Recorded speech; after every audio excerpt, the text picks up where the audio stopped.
자, 이제 오늘 대강절 셋째 주를 맞아서 먼저 세 번째 우리 촛불을 켜겠습니다.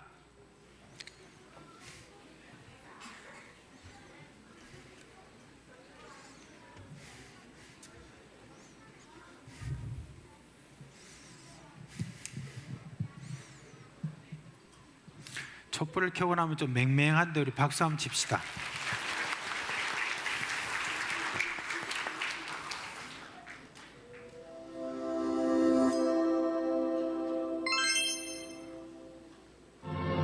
It's a beautiful boy! Everyone! Come out of your doors! Wake up!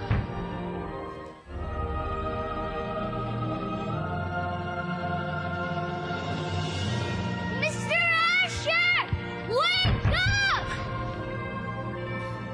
Everyone! Come! Come and see!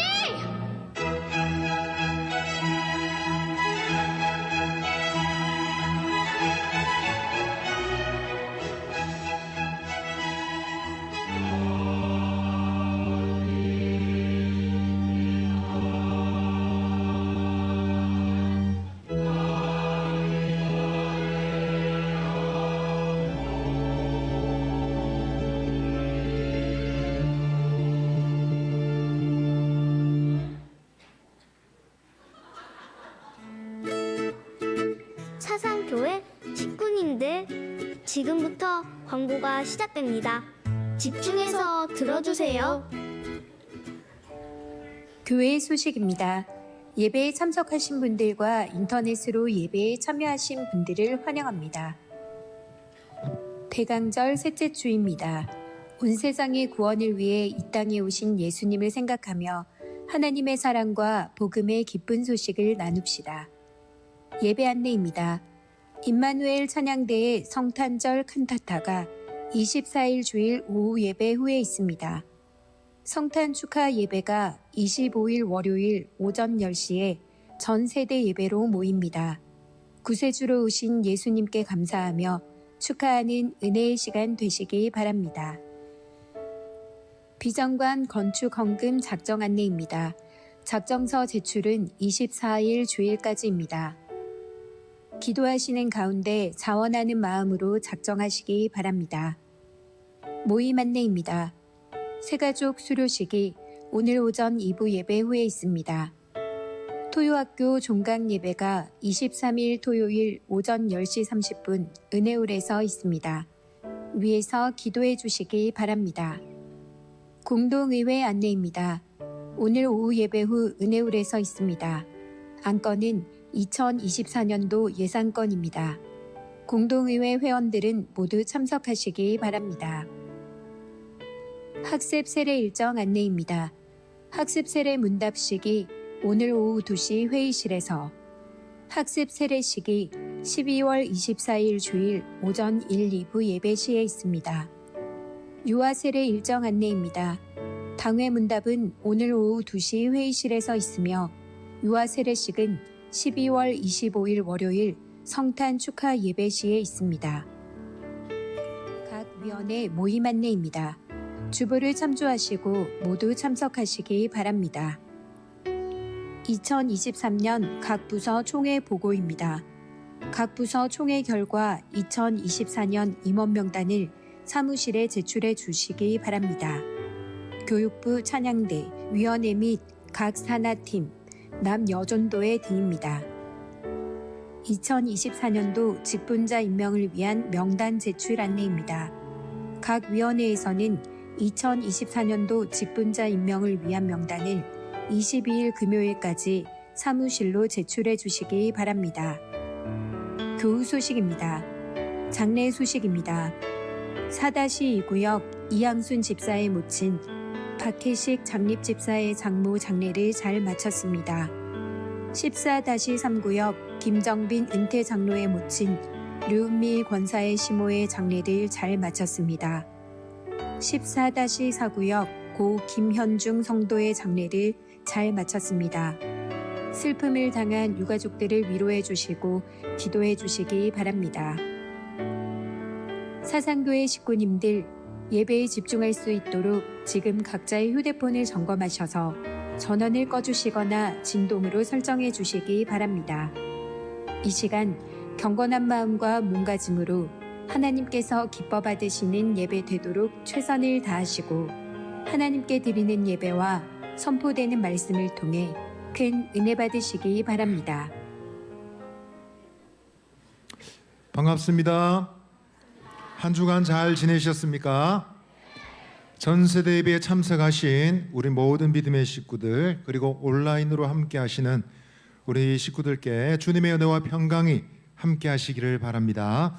우리 옆에 계신 분에게 한번 인사합시다. 예, 세상 밝은 미소로 웃으면서 한번 인사해 주세요. 참 잘 오셨습니다. 한 번 더 말해 주세요. 하나님은 우리와 함께 하십니다. 아멘. 이 시간 우리 다 함께 자리에서 일어나셔서 사도신경으로 우리의 신앙을 하나님께 고백하겠습니다. 나는 전능하신 아버지 하나님 천지의 창조주를 믿습니다. 나는 그의 유일하신 아들 우리 주 예수 그리스도를 믿습니다. 그는 성령으로 잉태되어 동정녀 마리아에게서 나시고 본디오 빌라도에게 고난을 받아 십자가에 못 박혀 죽으시고 장사된 지 사흘 만에 죽은 자 가운데서 다시 살아나셨으며 하늘에 오르시어 전능하신 아버지 하나님 우편에 앉아 계시다가 거기로부터 살아있는 자와 죽은 자를 심판하러 오십니다. 나는 성령을 믿으며 거룩한 공교회와 성도의 교제와 죄를 용서받는 것과 몸의 부활과 영생을 믿습니다. 아멘. 할렐루야. 아멘. 여러분 성탄절 기다리고 있습니까? 성탄절이 되면 뭐가 좋을까요? 예, 하얀 눈송이, 빨간 산타크로스, 멋진 장난감?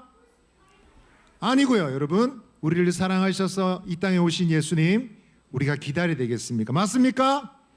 아멘. 우리 첫 찬양은 우리 친구들이 첫 찬양만 자리에서 일어나서 한번 찬양하겠습니다. 이 시간 우리 함께 온 마음을 다해 주님을 찬양할 때 함께 선생님들과 함께 율동하며 우리의 몸으로 우리의 목소리로 하나님을 찬양하며 나아가겠습니다.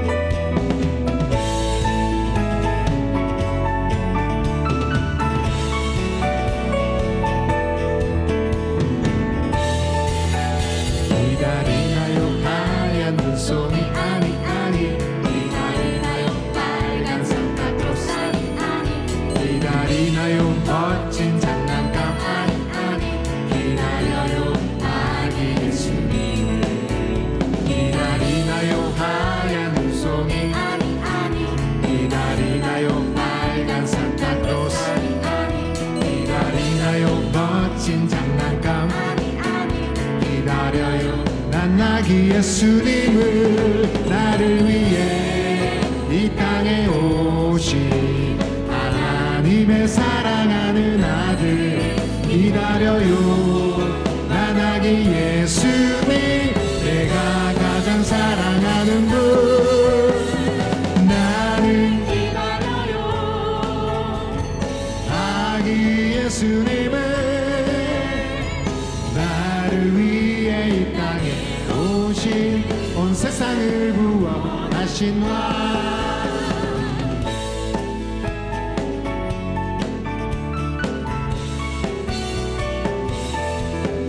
기다리나요? 기다리나요? 하얀 눈송이 기다리나요? 빨간 산타크로스 기다리나요? 멋진 장난감 기다려요. 난 예수님 기다리나요? 하얀 눈송이 기다리나요? 빨간 산타크로스 기다리나요? 멋진 장난감 기다려요. 난 아기 예수님을 나를 위해 나의 사랑하는 아들 기다려요. 나다기 예수님 내가 가장 사랑하는 분 나는 기다려요. 아기 예수님은 나를 위해 이 땅에 오신 온 세상을 구원 나는 기다려요. 나는 기다려요. 아기 예수님은 나를 위해 이 땅에 오신 온 세상을 구원하신 왕 산 위에 올라 온순하신 전하세 온 세상 구세주 이 땅에 오심을 하늘의 영광 온 땅 위에 평화 만왕의 왕 되신 예수 한 번 더 고백하십시다. 산 위에 올라 예수하신 전하세 온 세상 구세주 이 땅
내 영혼이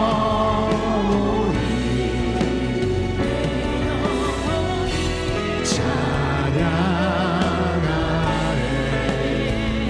주님의 높음이 대하시니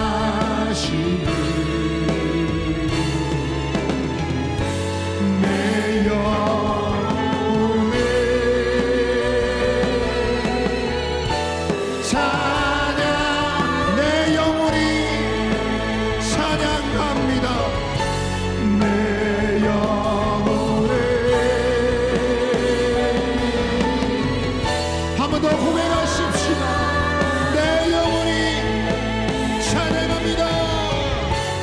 내 영혼이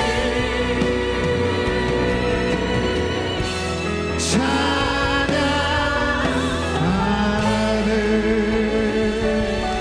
우리 영광의 주님께 박수로 찬양을 드리겠습니다. 할렐루야. 높임 받으시옵소서.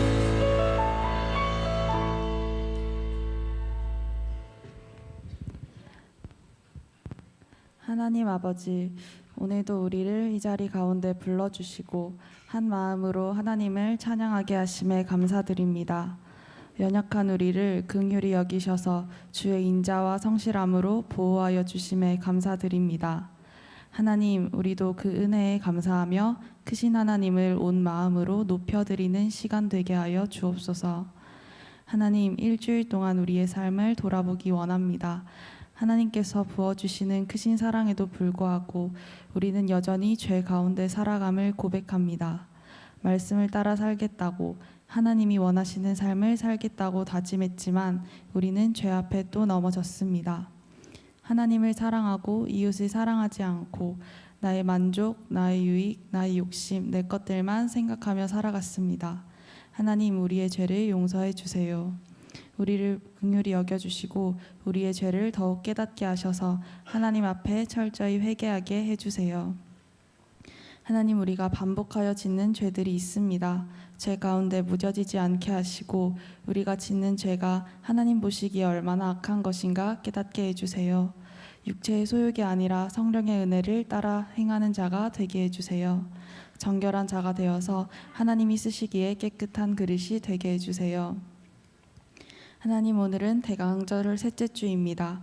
성탄의 기쁨의 소식을 친구들과 이웃들에게 나누는 한 주가 되게 해주세요. 우리가 성탄의 기쁨을 누리며 동시에 예수 그리스도의 삶과 십자가를 함께 묵상하기 원합니다. 예수님의 삶을 통해 보여주셨던 그 겸손과 순종의 성품을 닮아가게 해주세요. 또한 우리를 구원하기 위해 십자가를 지신 예수 그리스도의 그 사랑을 깊이 깨닫게 해주세요. 그 사랑으로 이웃을 섬기게 하시고 그 사랑으로 세상에서 승리하며 살아갈 수 있게 해주세요. 비전관 건축을 두고 기도합니다. 사성교회 모든 식구들이 하나님 안에서 하나 되는 시간이 되게 해주세요. 한 마음으로 기도하게 하시고 비전을 꿈꾸게 하시고 비전관을 통해 하나님이 일하실 것들을 기대하는 마음을 주세요. 이 모든 과정을 하나님이 받으시기에 기쁨이 되기를 원합니다. 건축위원회와 섬기는 모든 분들께 하나님의 지혜와 능력을 더하여 주셔서 능히 이 일들을 감당해낼 수 있게 해주세요. 이제 하나님의 말씀을 듣습니다. 말씀을 전하시는 전도사님과 담임 목사님께 성령의 충만함을 더해 주시고 하나님의 진리의 말씀이 선포되게 해주세요. 말씀을 듣는 우리에게 좋은 마음밭을 허락해 주시고 하나님의 말씀이 우리 마음속에 심겨서 삶에서 아름다운 열매를 맺게 해주세요. 하나님, 예배의 모든 과정이 오직 영과 진리로 드려지기를 원합니다. 하나님과 즐거운 교제의 시간이 되게 하시고 아픔과 걱정과 염려의 마음을 들고 이 자리에 나온 식구님들에게는 평안과 회복의 시간이 되게 해주세요. 감사드리며 우리 주 예수 그리스도의 이름으로 기도드렸습니다. 아멘.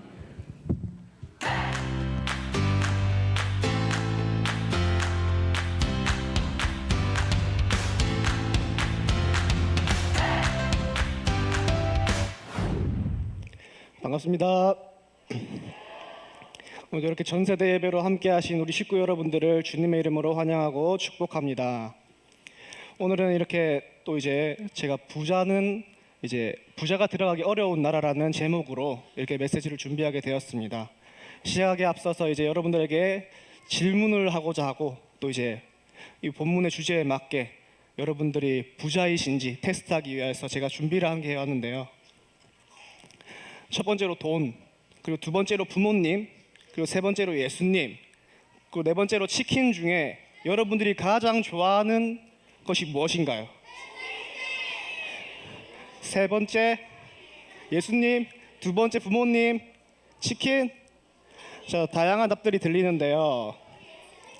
자, 이거는 이제 이게 부자랑 무슨 상관일까 싶기도 하겠지만 오늘 본문 말씀에서 말씀하는 부자와 연관이 있습니다.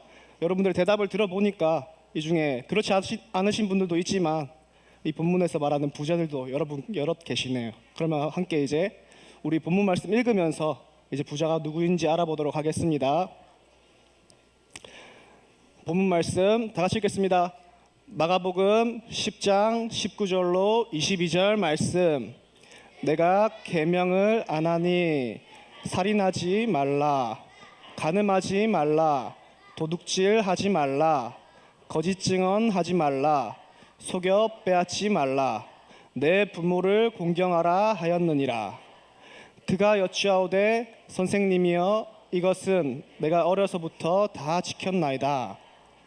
예수께서 그를 보시고 사랑하사 이르시되 내게 아직도 한 가지 부족한 것이 있으니 가서 내게 있는 것을 다 팔아 가난한 자들에게 주라.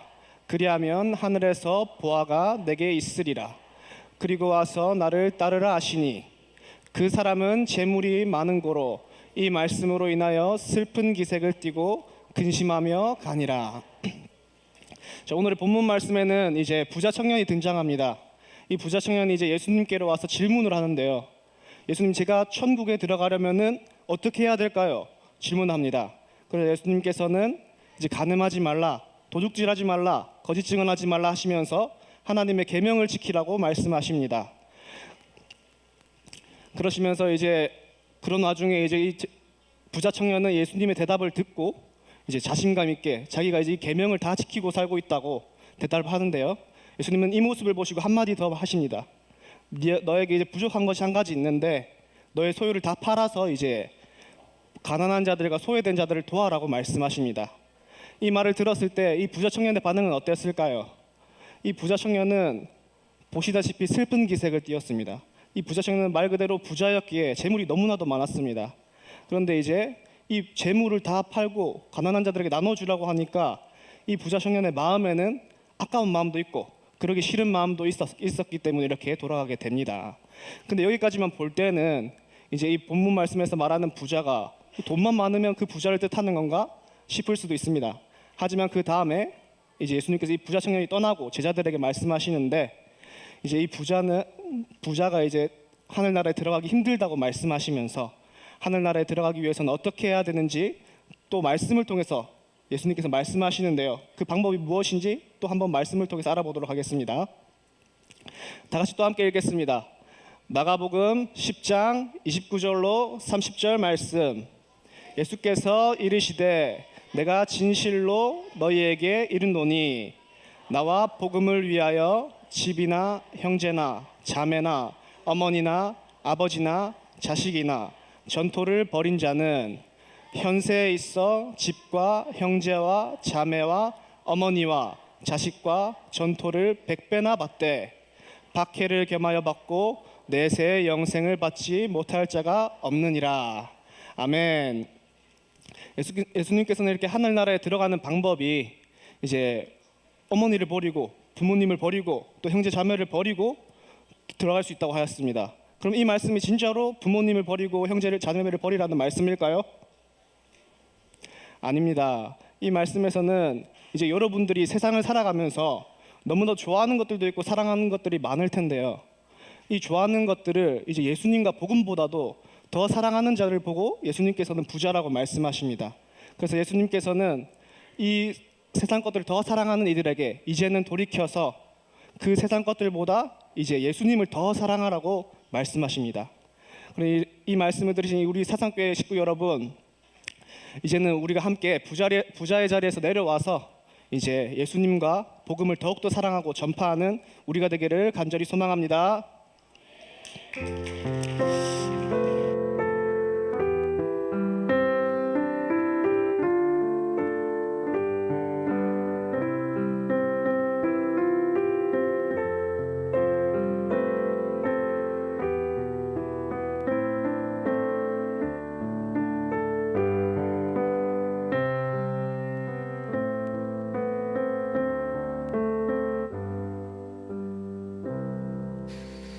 자, 하나님께 드린 헌금 하나님께 드리도록 하겠습니다. 함께 기도합니다. 손 모으고. 하나님 아버지, 지난 한 주간도 하나님께서 우리를 지켜주시고 인도해 주셔서 감사를 드립니다. 오늘 저희들이 예배에 오면서 이와 같이 헌금을 준비하여 드립니다. 여러 제목으로 하나님께 드리는데 드린 손길마다 우리 하나님께서 복을 주시고 무엇보다도 이 헌금이 가는 곳곳마다 하나님의 능력과 은혜와 영광이 나타나도록 하여 주시기를 간절히 소원합니다.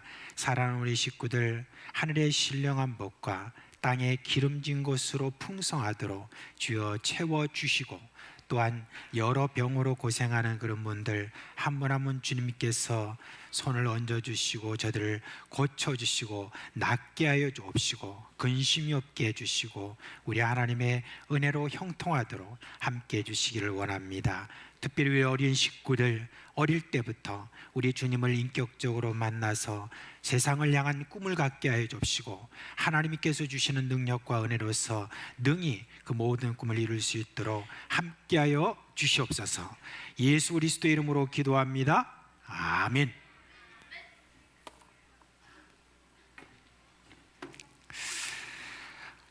이제 크리스마스가 이제 한 주 이렇게 남게 되었습니다. 자, 이제 오늘 12월달 성경 암송 우리 함께 하도록 하겠습니다. 시작. 이사야 40장 31절 말씀. 오직 여호와를 앙망하는 자는 새 힘을 얻으니 독수리가 날개치며 올라감 같을 것이요 다른 박질하여도 곤비하지 아니하겠고 걸어가도 피곤하지 아니하리로다. 이사야 40장 31절 말씀. 아멘. 자, 이제 우리 유치부 초등 1부 2부 보니까 아침에 나와가지고 여러분하고 이렇게 딱 하이파이 할 때 보니까 매주 여러분들이 굉장히 빨리 크는 것 같아요. 난 안 컸으면 좋겠는데 여러분들 너무 빨리 크는 것 같아요. 이제 좀 있으면은 유치부에서 초등 1부로, 초등 1부에서 2부로, 또 초등 2부에서 중등부로, 중등부에서 고등부로, 고등부에서 또 청년부로 이렇게 막 올라가는 그런 이제 날이 옵니다. 이제 여러분 좀 제 마음속에는 안 컸으면 싶지만은 그래도 여러분들의 마음엔 빨리 컸으면 하는 그런 마음도 있을 거예요, 그죠? 자, 이 자리에서 일어나시기 바랍니다. 예. 자, 목사님이 축복 기도할 테니까 여러분 손 모으고. 네. 우리 주 예수 그리스도의 은혜와 하나님 아버지의 그 크신 사랑과 성령의 우리 가운데 계시면서 일으키시는 그 놀라운 생명의 역사가 우리 어린 식구들 머리 위에 영원토록 함께 있을지어다. 아멘. 우리 자녀들 퇴장할 때 우리 다 손 내밀어서 축복해 주시면 감사하겠습니다.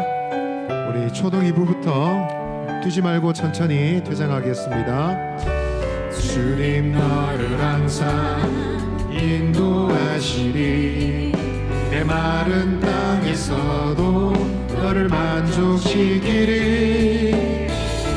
너는 물된 동산 같겠고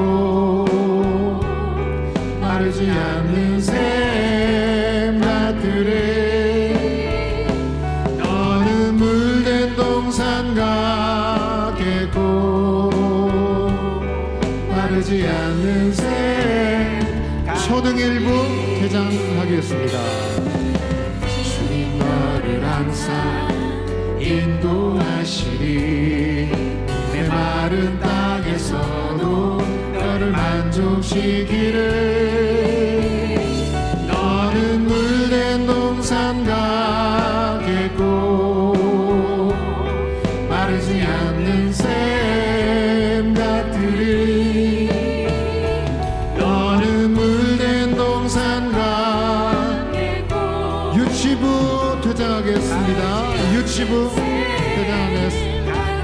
너는 물된 동산 같겠고 너는 물된 동산 같겠고 마르지 않은 샘 같으리 너는 물된 동산 같겠고 마르지 않는 샘 우리 좌우에 계신 분에게 서로 한 번 더 축복하겠습니다. 너는 물된 동산 같겠고 마르지 않는 샘 같으리 너는 물된 동산 같겠고 마르지 않는 샘 같으리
예, 감사합니다.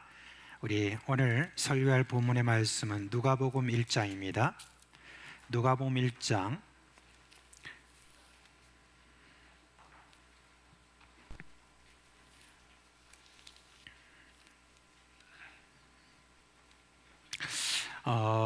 '좀 본문을 조금 줄이겠습니다. 1장 46절부터 시작해서 56절까지 말씀 보겠습니다. 46절부터 보겠습니다.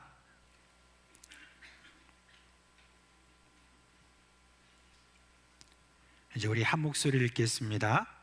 마리아가 이르되 내 영혼이 주를 찬양하며 내 마음이 하나님 내 구주를 기뻐하였음은 그의 요종의 비천함을 돌보셨습니다. 보라, 이제 후로는 만세 나를 복이 있다 일컬이로다. 능하신 이가 큰 일을 내게 행하셨으니 그 이름이 거룩하시며 긍휼하심이 두려워하는 자에게 대대로 이르로도다. 그의 팔로 힘을 보이사 마음의 생각이 교만한 자들을 흩으셨고 권세 있는 자를 그 위에서 내리치셨으며 비천한 자를 높이셨고 줄이는 자를 좋은 것으로 배부리셨으며 부자는 빈손으로 보내셨도다. 그 종이 이스라엘을 도우사 긍휼히 여기시고 기억하시되 우리 조상에게 말씀하신 것 같이 아브라함과 그 자손에게 영원히 하시리로다 하니라. 마리아가 석 달쯤 함께 있다가 집으로 돌아가니라. 아멘. 방금 우리가 읽은 바로 이 본문의 그 내용은 소위 마리아의 찬가라고 그렇게 알려져 있습니다. 누가복음 우리가 1장에 이렇게 보면 이 마리아의 이 찬양 외에도 이 세례 요한의 어머니인 엘리사벳의 그 찬양과 그리고 그 아버지인 바로 사가랴의 찬양이 거기에 함께 나옵니다. 그런데 이제 이 엘리사벳과 사가랴의 그 모든 찬양 그 앞에는 뭐라고 이렇게 말이 나왔냐면 성령의 충만함을 받아라고 그렇게 말합니다. 그러니까 여기 이 마리아의 찬양에도 여기 기록되어 있지는 않지만은 성령의 충만함을 받아라고 하는 것이 자연스러울 것 같습니다. 여러분, 하나님의 은혜를 받은 그런 이의 그 특징이 뭐냐? 바로 찬양하는 것입니다. 그래서 저는 찬양을 뭐라고 하느냐? 성령의 은사라고 생각을 합니다. 제가 지금 말씀드리는 것은 목소리와 음정, 박자 이런 걸 잘 맞춰 가지고 아주 노래를 잘 부른다는 그런 의미에서 그렇게 말하는 것이 아닙니다. 하나님의 은혜를 찬양할 줄 안다는 것, 그것이 여러분 성령의 은사다라고 하는 그 말입니다. 우리 가운데 어떤 분들은요 좀 음치가 있습니다. 하는데 이런 사람이 있죠, 그죠? 그런데 놀랍게도 그분들과 함께 이렇게 부르면 그 음치의 음도 이상하게 그렇게 조화를 이루는 그런 것을 볼 수가 있습니다. 제가 금요일 날 오전 11시가 되면 우리 금요 권찰 모임을 제가 인도합니다. 근데 그 권찰 모임을 인도할 때 그때 오시는 이렇게 분들을 보면 연세가 좀 많은 분들이 많으세요. 이렇게 했는데 이렇게 함께 찬양을 한 두 곡 이렇게 부르거든요. 근데 찬양을 인도하면서 제가 굉장히 놀랍니다. 얼마나 찬양을 힘있게 이렇게 부르는지 그냥 그 다니엘실이 막 떠나갈 정도로 그렇게 찬양을 이렇게 잘 불러요. 그런데 이제 개 중에 보면은 좀 음이 좀 이탈된 분들이 좀 있어요. 그런 음 이탈된 분들도 있는데 희한하죠. 그렇게 함께 막 이렇게 합창하다 보면 이상하게 그 음 이탈된 게 묘하게 정상적인 음하고 딱 맞아떨어지는 거 있죠. 그래가지고 정말 화음이 이렇게 일어나는 그런 것을 볼 수가 있습니다. 여러분, 찬양은 하나님이 주신 선물, 즉 성령의 감동으로 주신 은사인 줄 믿습니다.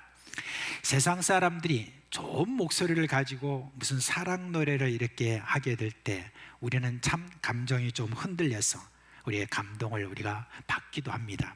그러나 우리 주 예수 그리스도를 믿는 형제 자매들이 부르는 찬송은 그 이상입니다. 뭡니까? 성령의 감동에서 나오는 줄 믿으시기 바랍니다. 성령의 감동을 받으면요, 우리의 수준을 넘어서는 그런 표현이 나옵니다. 앞에 있는 그 엘리사벳과 사가랴의 그 찬송에서 보는 어떤 그 표현이 참 뛰어나듯이 오늘 이 마리아가 하는 이 찬송의 그 표현을 보면은 참 얼마나 여러분 멋있는지 모릅니다. 또한 아주 논리적으로 그렇게 하는지 모릅니다. 마리아가요, 여러분 얼마나 배웠겠습니까? 당시 이스라엘의 그 풍습과 그때 전통상 여러분 이 여인이 이와 같은 어떤 말을 할 정도로 그렇게 여러분 교육 수준이 이렇게 높았다고 볼 수가 없습니다. 교육의 기회도 별로 없었던 것이죠. 근데 이렇게 아름다운 그런, 그리고 논리적으로 그렇게 시로 이렇게 찬양할 수 있었겠나 하는 생각입니다. 무엇입니까? 성령의 감동이 있기에 그렇습니다. 아무튼 마리아와 마찬가지로 우리 역시 찬송하는 이유는 성령의 감동이 있은 줄 믿습니다. 이제 오늘 이왕 말이 나왔으니까 오늘 또 여러분 앞서서 우리 이제 찬양대 칸타타 하는 광고가 이렇게 나왔는데, 이 마리아의 찬양, 여기에 대해서 좀 뭔가 좀 우리 그리스도인으로서 뭔가 좀 유식한 그런 말씀을 좀 해드려야 되겠다 하는 생각입니다. 이 마리아의 찬가를 가리켜서 뭐라고 이렇게 이야기하면은 이렇게 이야기합니다. 매그니피캇이라고 그렇게 이야기합니다. 근데 이게 라틴어에서 나온 말이거든요. 그러니까 라틴어에 보면은 여기 마리아가 찬양하여 이르되라고 하는 바로 그 앞에 나오는 어떤 그 말이 뭐라고 말하냐면 마그니피카트라고 그렇게 이제 이야기를 합니다. 이 라틴어에서 영어로 이렇게 나와가지고 하는데, 요게 함께 말해서 뭐라고 마리아의 찬가다라고 그렇게 이야기를 합니다. 근데 이런 어떤 이 마리아의 찬가에 대해서는 지금 기독교 계통에 이제 지금 있는 이 세상의 종교가 이제 크게 이렇게 보면 캐톨릭이 있고, 또 동방 종교라고 그리스 종교가 있고, 그리고 우리 개신교가 있고 이렇지 않습니까? 그런데 이 마리아의 찬가에 대해서 모든 어떤 종파를 막론하고 모두가 다 이 마리아의 찬가를 즐겨하고, 그리고 마리아의 찬가를 이렇게 부르게 됩니다.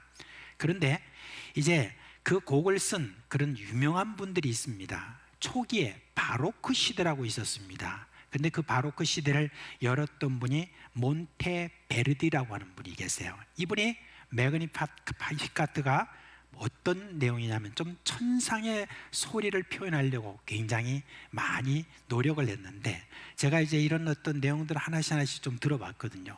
들어봤는데 거기에 보면은 뭔가 좀 신비한 그런 내용이 거기에 많이 나옵니다. 그리고 또 여러분 잘 알다시피 우리 요한 세바스찬 바흐라고 하는 분이 계시잖아요. 근데 이분도 매그니피카트를 썼는데, 근데 이분의 그 노래를 이렇게 곡을 딱 들어보면은 그 마리아가 기뻐하는 그 기쁨을 굉장히 잘 이렇게 표현한 것을 볼 수가 있습니다. 그리고 라흐마니노프라고 하는 분이 있어요. 이분이 또 한 그 매그니피카트에 보면은 성육신의 그 신비를 드러내려고 굉장히 또 노력했다고 합니다.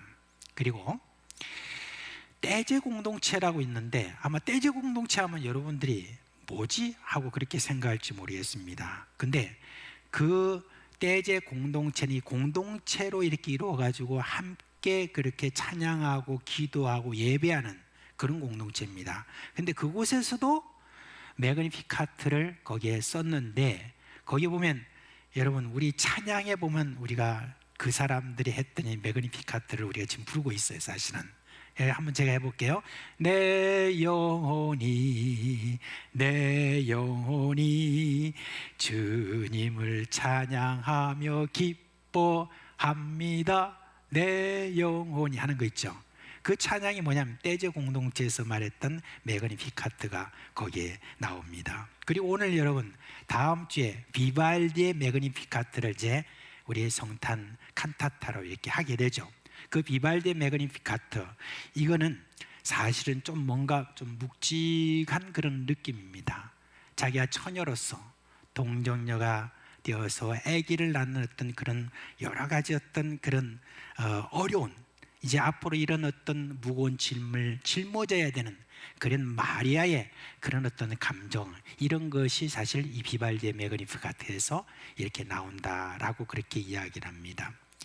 이 내용들을 쭉 이렇게 한번 좀 들어보니까 여러 면모로 이 지금 마리아의 찬가를 여러 방향으로 바라보면서 그렇게 하나하나 이렇게 표현한 그런 것을 보면은 시대를 넘어서 전공자뿐만 아니라 많은 분들이 이 마리아의 찬가를 그렇게 많이 사랑하고 있다라고 하는 것을 볼 수가 있습니다. 근데 마리아의 이 찬양에 담긴 그 내용의 핵심이 뭐냐? 이거는 어떻게 나 같은 자가 이런 놀라운 은혜를 입었는가라고 하는 그것입니다. 근데 그 표현 중에서 특히 오늘 여러분 주목할 단어가 뭐냐면 비천한이라는 그런 말입니다.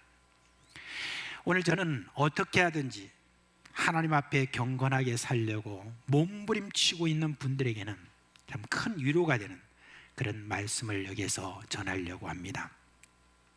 먼저 마리아가 말할 때 비천한 자를 돌보셨습니다 라고 하는 그런 말씀이 있습니다. 여러분, 마리아의 고향은 어디냐면 베들레헴이었어요. 근데 그는 유다 지파 출신이었죠.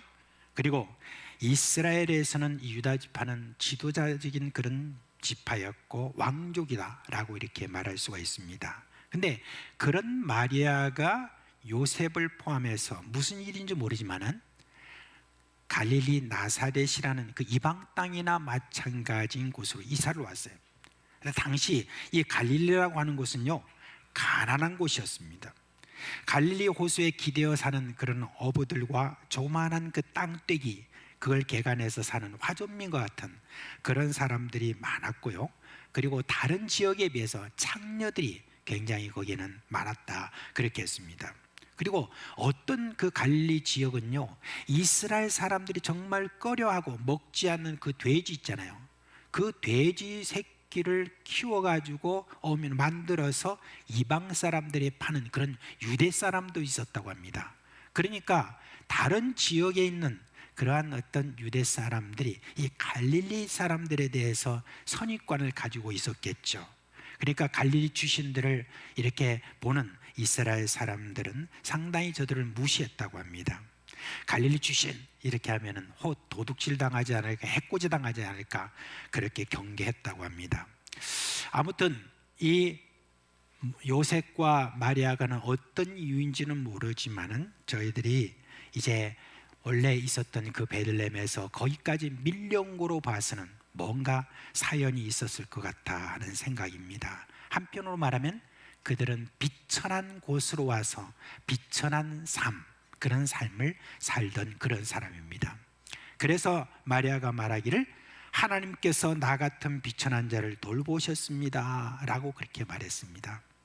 그런데 여러분, 이 돌보셨다는 말 있잖아요. 이 돌보셨다는 말, 이게 좀 너무 평범한 말이기도 하고 또 그 범주가 굉장히 좀 넓게 생각할 수 있는 어떤 그런 말인 것 같습니다.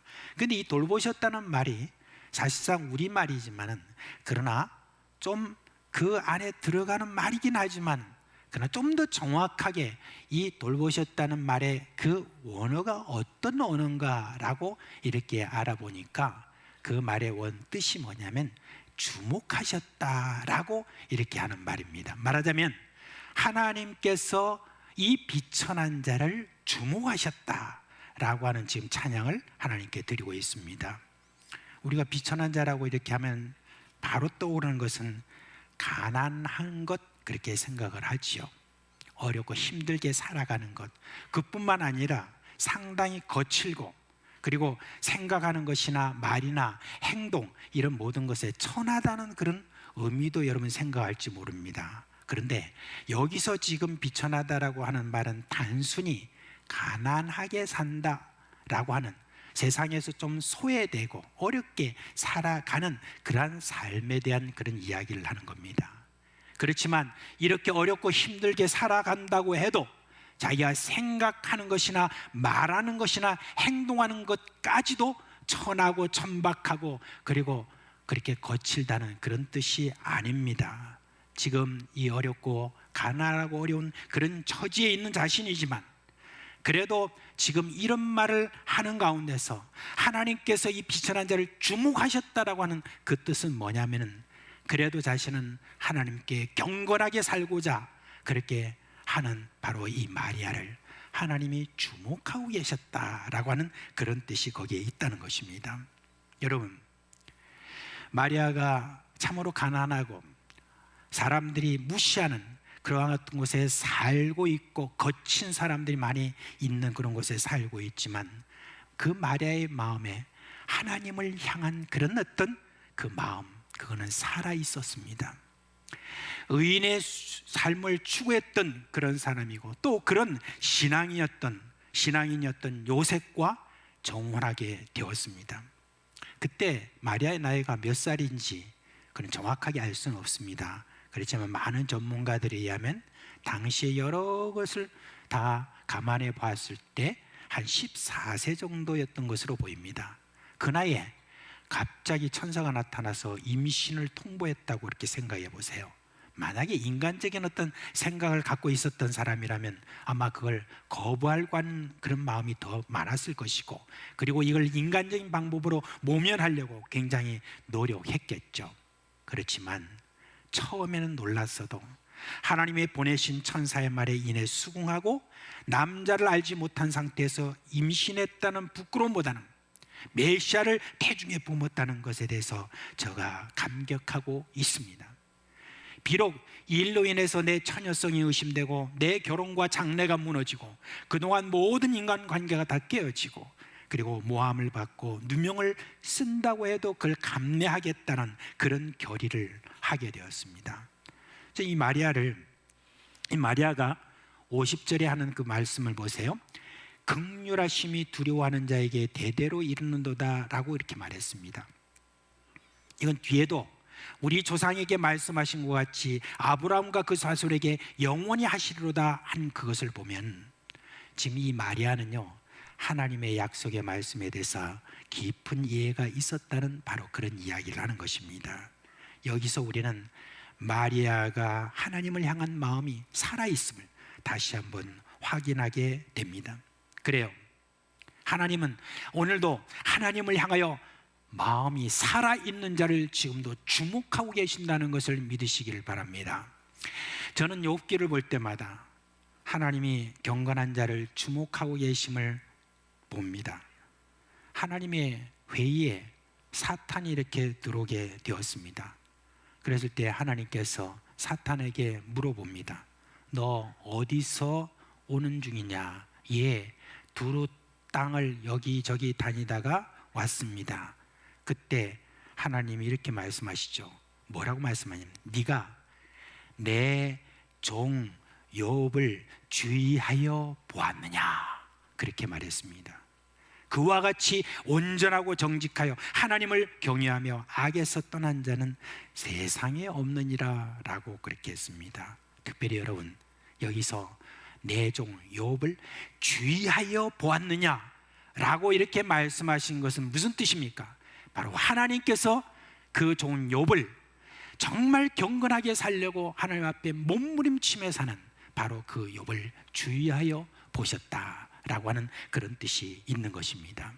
여러분, 의인으로 살려고 몸부림치고 있는 그 욥, 하나님이 계속 주목하고 계시고 그리고 그에게 더 나은 은혜를 베풀기 위해서 심지어 사탄을 도구로 하여서 사용하신 그 기록이 바로 이 욥기인 것입니다. 여러분, 우리는 모두 다 의인이 아니었습니다. 모두 다 죄인이었습니다. 그러나 예수 그리스도의 공로로 말미암아 우리가 의인이 되었습니다. 하나님은 예수를 믿는 우리를 의인으로 여겨주셨기에 우리는 누가 뭐라고 해도 의인이 되었습니다. 그렇다고 여러분, 죄인의 습성이 우리에게서 사라진 것이 아니죠. 여전히 우리 안에 있는 죄성이 나로 하여금 죄로 몰고 가려고 하는 어떤 그러한 지금 싸움 가운데 우리가 지금 있지 않습니까? 그러나 나를 의인으로 삼으신 그 하나님의 은혜를 생각하며 의인답게 살려고 몸부림치는 것, 그건 여러분 그리스도인이 가지고 있는 자연스러운 그런 소원일 것입니다. 근데 여러분 하나님은 바로 오늘도 그런 우리를 지금 살펴보고 계십니다. 주의하여 주목하고 계십니다. 특히 의인의 삶을 위하여 고군분투하는 자, 오늘도 가난하고 어렵고 힘든 어떤 그런 형편 속에서도 좌절하지 아니하고 오늘도 하나님을 향하여 마음이 살아있게 하려고 그렇게 죄인의 모습 이런 모든 것에서 벗어나려고 그렇게 몸부림치며 지금도 그렇게 살아가고 있는 그런 모든 사람, 이런 사람들에 대해서 하나님은 지금도 주목하고 계십니다. 여러분, 내가 내 삶이 궁핍하고 어렵고 지금 내 집안의 여러 형편을 볼 때 참으로 고약하고 그런 어떤 상황에 있다고 해도 여러분 하나님의 백성으로서 의인의 그 삶을 사는 데 있어서 포기하지 마시기 바랍니다. 하나님의 백성의 위엄을 여러분 반드시 지켜주시기를 부탁드립니다. 할 것 하지 말아야 될 것, 먹어야 될 것 먹지 말아야 될 것, 이것저것 그 모든 것들에서 확실하게 분별하고 어렵고 힘든 가운데서도 부자를 향하여 큰 소리 칠 수 있고 권세를 있는 자를 향하여 나쁜 것은 나쁜 것이고 좋은 것은 좋은 것이라고 말할 수 있는 바로 그 위엄, 이 모든 위엄을 가진 자, 이런 자를 지금 하나님께서 주목하고 계신다는 사실을 잊지 마시기를 주님의 이름으로 부탁드립니다. 마리아의 찬양 더 고조되면서 이제 마리아는 다시 한번 자신의 비천한 그것을 말하면서 하나님이 높여주셨다라고 그렇게 말하고 있습니다. 비천한 자를 높여주셨다 그렇게 했습니다. 이 마리아는 교만한 권세자와 부자들을 하나님이 어떻게 하시는지를 확신있게 말하고 있죠. 그들을 흩으시고 위에서 내리치셨고 부자를 빈손으로 보내신다 그렇게 했습니다.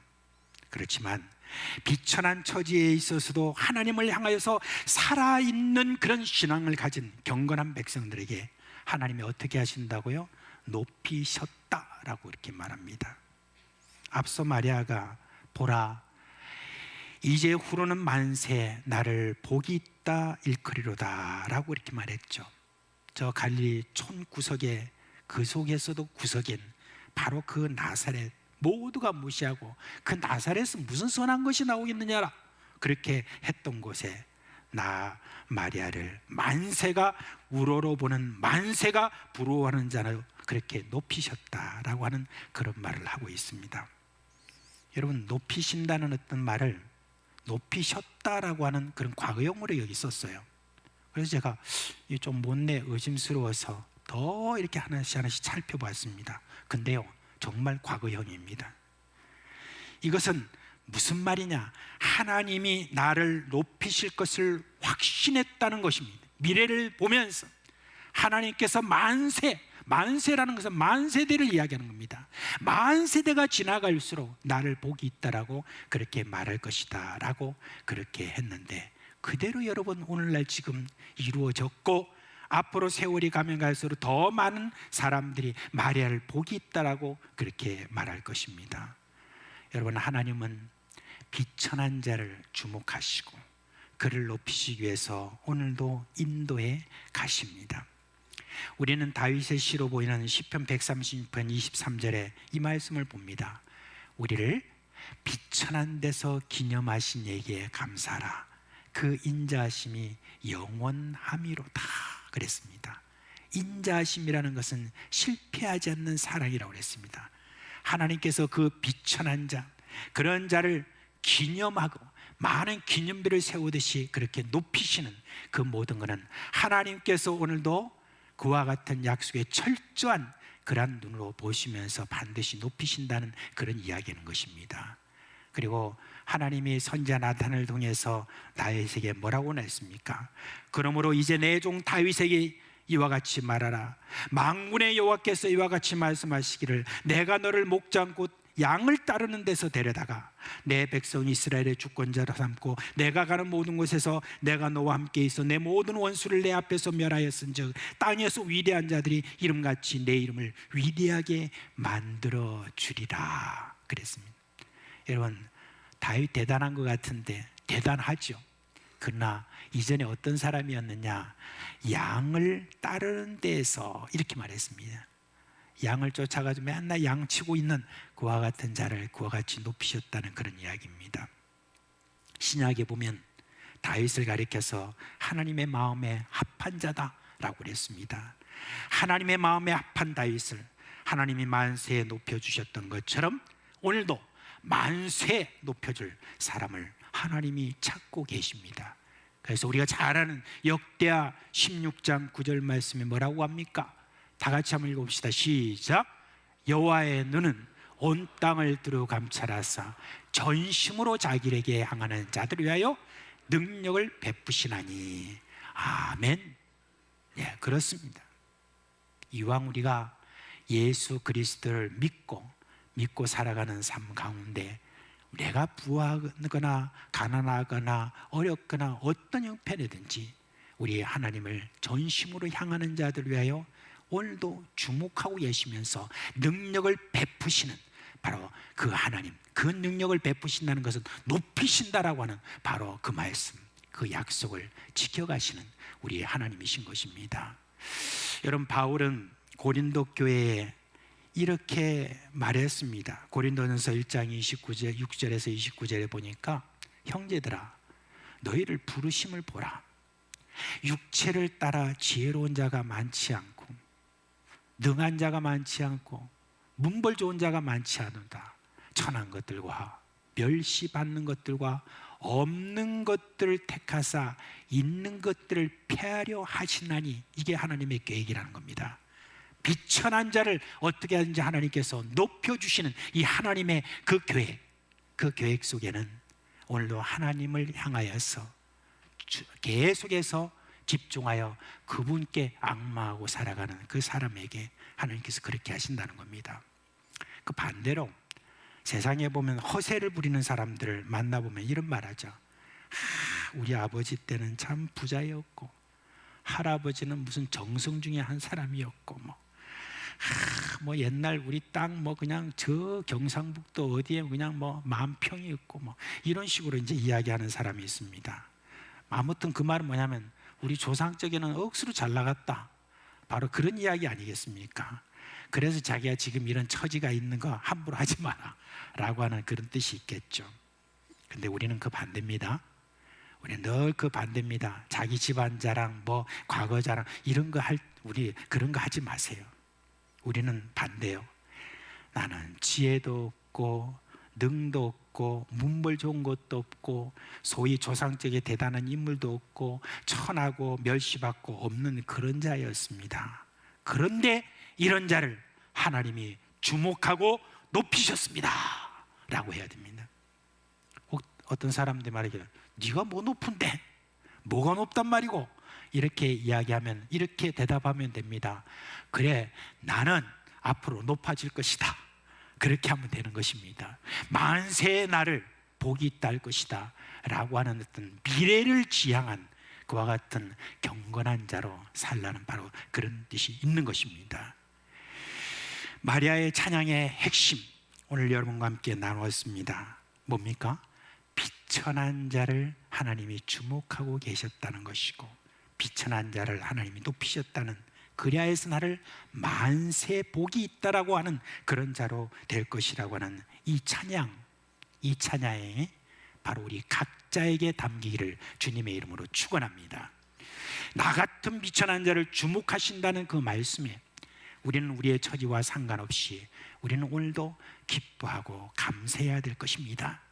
비천한 나를 만세에 높이셨다는 이 확신 있는 이 찬양, 이것이 내 입에서 늘 흘러나오기를 바랍니다.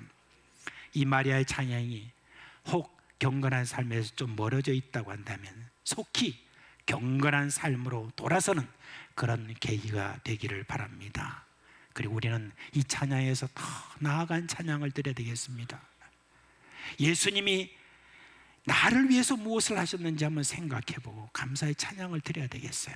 나 같은 비천한 자를 위해서 하늘 영광 버리고 이 낮고 천한 곳에 오시고 그 참혹한 십자가의 고난과 멸시천대를 받으신 그 예수님을 우리가 생각해 볼 때 어떻게 나 같은 자를 이와 같이 비천한 곳에서 높은 곳으로 올리셨는가 하는 그 감사의 마음이 우리 안에서 끊임없이 흘러나와야 될 것입니다.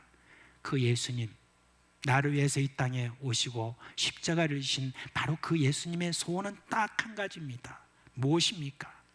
우리도 하나님의 주목하심을 받고 만세 높임을 받는 자로 세움을 받는 것입니다. 이 주님의 소원, 이게 의인의 삶을 살기 위하여 오늘도 궁핍하고 비천하고 어려운 상황 속에서도 몸부림치는 여러분에게 위로가 되고 또한 그 은혜가 임하기를 주님의 이름으로 축원합니다. 이제 다 자리에서 일어나시겠습니다.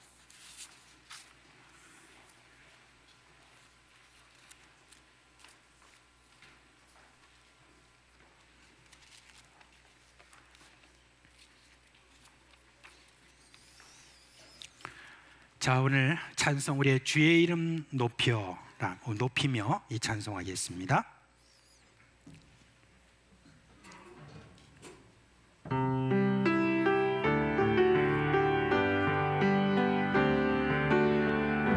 주의 이름 높이며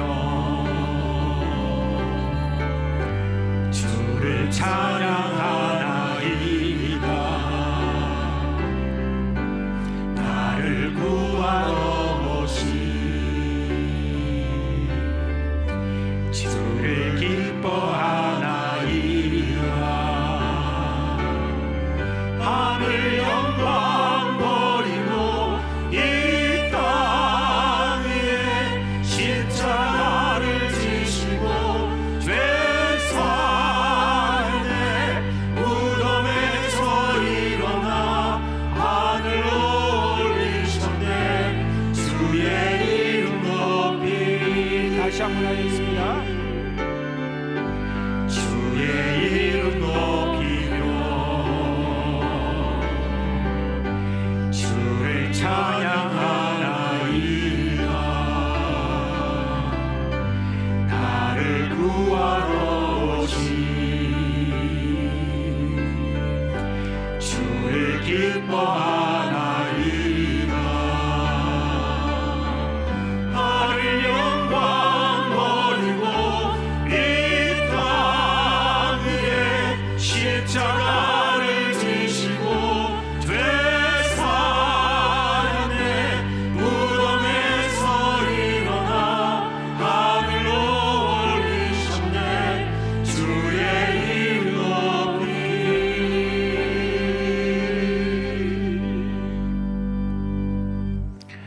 우리 주 예수 그리스도의 은혜와 하나님 아버지의 그 놀라운 사랑과 참 우리 가운데 계시면서 이 놀라운 그 사랑을 깨닫게 하시고 우리와 하여금 우리 입에 주님을 찬양하는 그와 같은 참 찬양을 우리에게 주시고 그리고 주 예수 그리스도 이 땅에 다시 오실 때까지 우리를 지키시고 위로하시고 보호하시고 진리로 인도해 주시는 그 성령님의 강력한 역사가 오늘도 비천하고 어렵고 힘든 그런 형편이지만 주님의 백성의 그 위험을 잃지 않고 오늘도 고군분투하며 경건하게 살려고 참 몸부림치는 우리 사랑하는 모든 식구들의 머리 위에와 그리고 그 가정과 생업에 영원토록 함께 있을지어다. 아멘.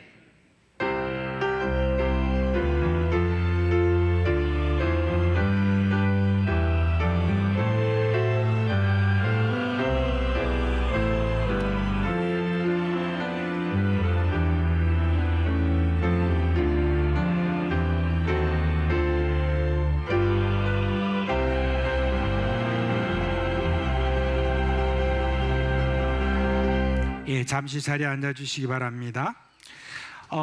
이제 지난주에 여러분께 건축원금 작정 그런 그 내용을 여러분께 다 광고해드렸고 여러분께 나눠드렸습니다. 오늘 아마 가져오신 분도 있고 다음 주에 또 가져오실 분도 있겠지만 그 내용들 하나하나 여러분 잘 살펴서 기도하시고 그렇게 헌금 봉투 저기 넣는 그곳에다 넣어주시면 되겠습니다. 여러분 마음에 우리 주님께서 주신 감동대로 그렇게 하시면 되겠습니다. 새벽 기도에 그동안에 2주 동안 밑에서 저희들이 은혜월에 다니엘실에서 했는데 이제 내일부터는 바로 이 본당에서 여러분 하게 되니까 여러분 꼭 기억을 해 주시기 바랍니다. 우리 서로 한번 서로 얼굴 한번 보십시오. 보시고 하나님이 나를 비천한 가운데서 높이셨도다. 할렐루야.